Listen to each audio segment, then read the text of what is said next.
So you can reverse engineer the success of any website on the internet. And it's even if you have a small local website, it's going to work exactly the same. Once you find out how your competitor gets traffic, and by the way, guys, if you're new to Facebook ads and you don't know where to start, you can do a lot worse than creating a new Facebook account, liking the pages of 5 to 10 of your competitors, and then look at the ads that hit you.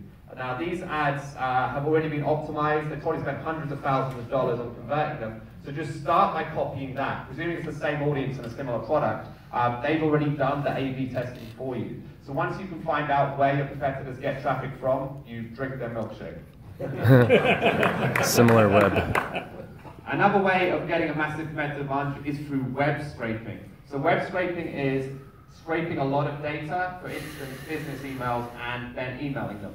So my friend runs a DHL competitor. So all week he scrapes Amazon, Etsy, eBay, all of those sites that deliver things, and then messages them, hey, I can deliver your stuff cheaper, want to try me out. So he was making tens of thousands of dollars even before he raised money, and all he's doing is scraping data, finding a way to message them and getting in front of them. So import.io will do that. It requires no code. Anyone can pick it up, just point and click, and you can scrape all the data. So find out where your competitors' customers are hanging out and scrape that data. Amplifier is another web crawler that scrapes any website. So, for instance, one of the biggest hacks if you want to reach influencers, most people are trying to DM influencers. Well, guess what? They get 100 messages a day, they're not likely to see it. What would be a much better idea is to use Audience, A-U-D-I-E-N-S-E, scrape all of the people on a keyword on Audience, get the Excel, and then find all the email addresses from that Excel. Now you can email all the influencers and get in front of everyone a lot easier. And once you can do that, you drink their milkshake. So there's about to be a lot of fun stuff and a lot of fun hacks coming through, but bear in mind, if you don't have product market fit, it won't matter how much traffic you get or how well you growth hack. So you should use Net Promoter Score to find out if people actually care about what you have. So Net Promoter Score is 3 simple questions that you ask people who are using your product. So the first one, on a scale of 0 to 10, how likely are you to recommend our product to a friend? 0 to 6 is negative, 7 to 8 is neutral, 9 to 10 is positive. You want to get as many 9 to 10s as possible, and that should increase every month. Also ask them, what is your reason for this score? And what's the main benefit of our product to you? That makes a really good one-liner when the customer tells you exactly why they use you. Finally, if our product went away tomorrow, how disappointed would you be? Not disappointed, disappointed, very disappointed. Once 40% say very disappointed, it's time to scale and do paid ads.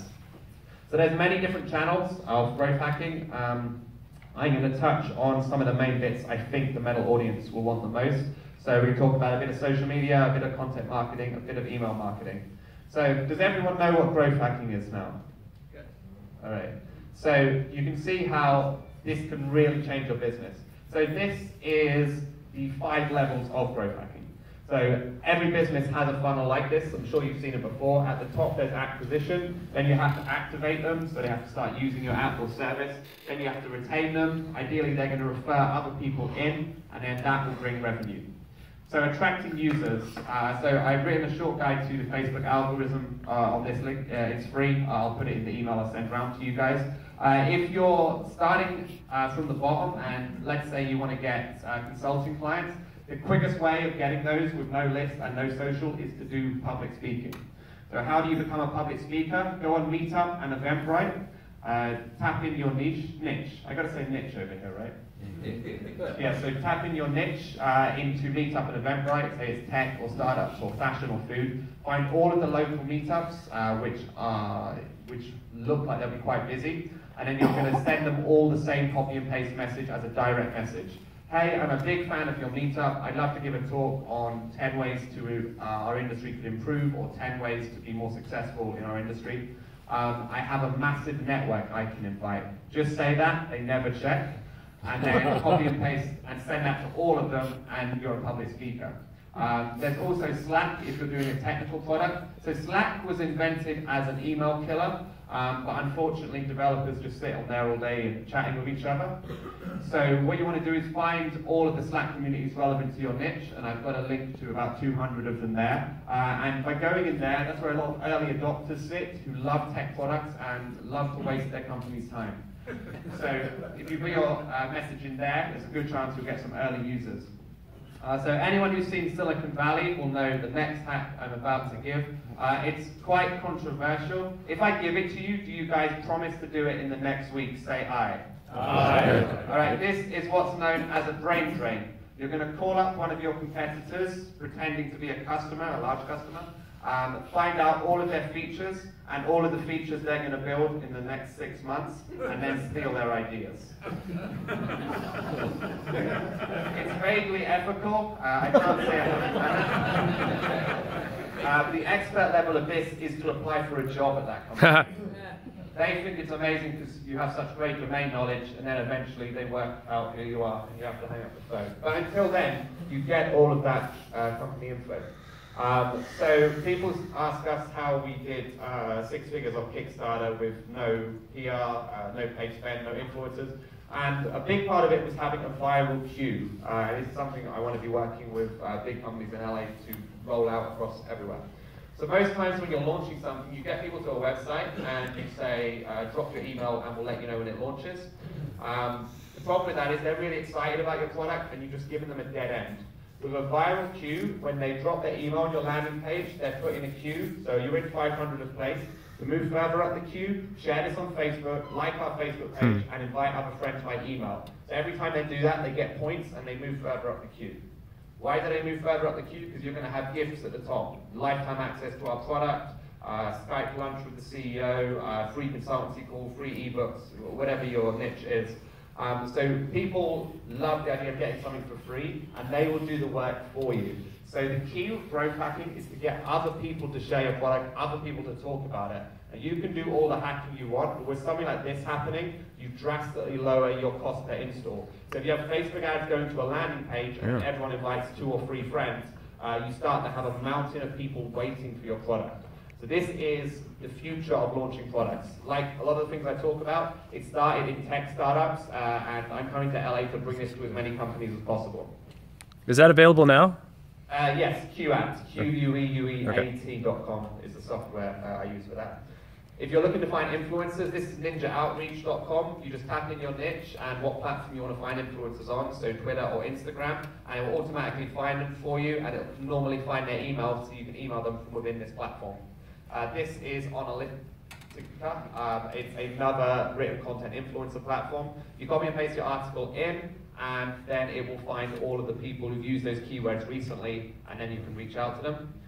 This is FameBit. This will help you find YouTube stars. So you say, my budget's $5,000 and I'm looking to meet influencers in the food space, then they bid for it, and then you find influencers with a large following. Copy is really underrated. Most people, when they start a business, they put on their business guy hat and they're super formal. What you want to do is be as informal as possible. You really want to stand out, especially if you're in an old industry. So, I mean, I'm in business and marketing. It's not all that exciting, but by injecting some humor into it, you can really stand out. So when we launched our book, rather than hello first name, we would write emails like, hello Tim, you hot little sugar muffin. No one expects to see that when they're being talked to about a marketing book, so it gets a very high open rate. This is a push notification from my friend's app company. It just says, it's an events app, it just says, wake and bacon. There's nothing to click on here, but it's just being sent out for fun and to keep you front of mind in their users. So it works really well. They realized that you could put anything in an App Store update and Apple would okay it. So they would write things like, here's what's in the newest version of our app. More ads. We've crammed hundreds of ads into our app as we know how much you love them. Every time you click one, you're going to see more and more. So people click on these and then it makes them laugh and then they're more likely to reopen the app. So this is free. It costs nothing. Your consumers have to look at this page anyway, so why not take advantage of it? This is my favorite of theirs. The entire email is written every word backwards. So it's really hard to get through. It's the complete opposite of trying to be easy to read. And because of this, you're much more likely to get to the end of it. Churn is something really overlooked by so many companies. It's 10 times harder to get a new customer than it is to retain an old one. So this is a churn technique my friend Robin did for his company. So if the user hasn't logged in for 3 or 4 weeks, they get sent an email with Robin holding the sign, looking sad, saying, please come back. So it gives people a laugh, and then they remember, oh yeah, I haven't logged into that events app, I wonder if anything's going on. So it costs nothing, and it drastically reduces their churn. So it's not always about paying to get these results, it's about thinking outside the box. So common hacks are referral hacks. The number one way of getting people to refer their friends in is to give them the product free. If you're software as a service, get 1 month for free for every 3 people who sign up and activate. Or you both get $10 like Uber did, like one of their major hacks for expansion. Platform hacks are amazing as well. So not using the platform the way it should be used is an amazing way to use the platform. So my friends at Dojo, they took a picture of 3 of them holding a sign saying, once you find your match on Tinder, use our app to find an amazing venue to go to. And then they kind of hacked the Tinder API and right swipe every girl in London. So they had every single day they had girls going, what's this, what's this, what's this? And they would go, well, this is our app, you know, for when you get a date, here's the link. And you can send links in Tinder messages. So they got thousands of signups through this hack. You know, Tinder has 50 million users a day, but no one really uses it for growth hacking.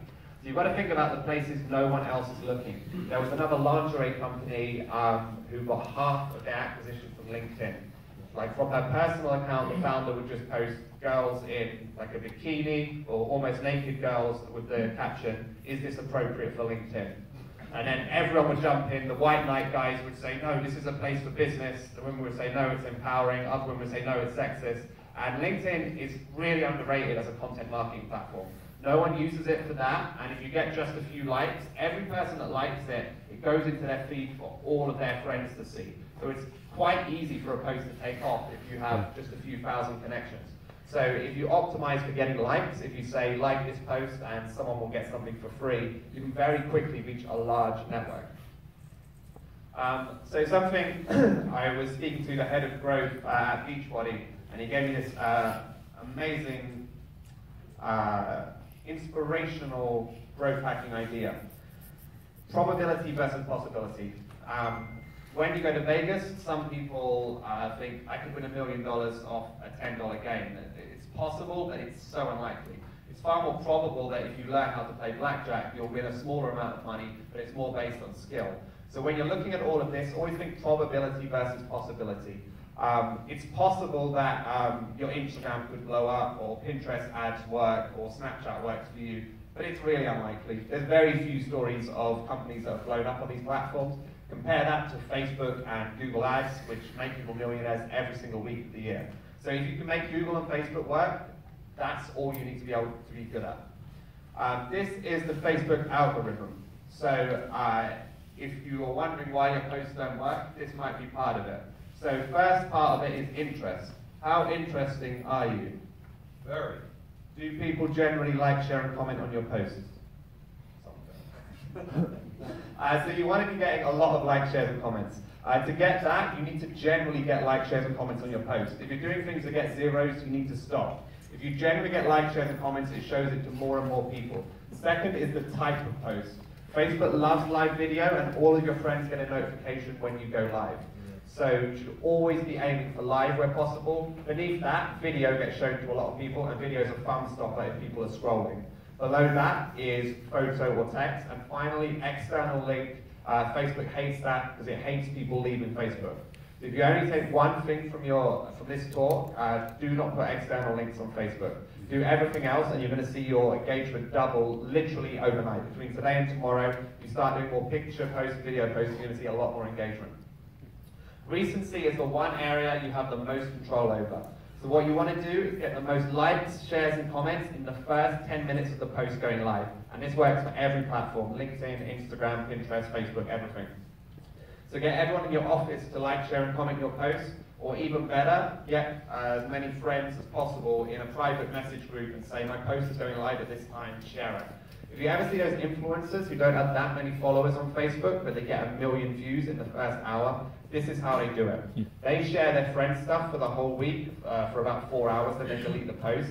Then at a set time each week, that influencer releases their post, knowing that all of their friends in the private WhatsApp group are going to share it, and then their friends have it on their page for about 4 hours, then they delete it, but by that stage it has 1 million views.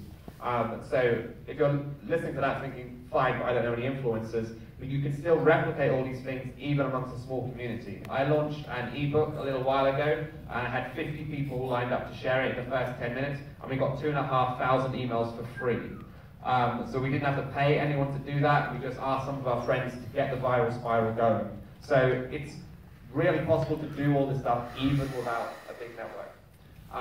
This is one of my favorite examples of dark user experience. So this is Audible. One day I realized Audible were taking money from my bank account. I must have signed up. So I was like, oh, I should cancel. And they said, you can cancel, but before you do, why not have 2 free books? I was like, oh, that's very nice. So I looked around the site. I couldn't find anything I wanted, but I was like, I'll go back and do that later. 2 months later, they're still charging me, and I realized, oh, I must cancel. So I went in and I clicked cancel, and this is the screen I saw. Can anyone see how you cancel?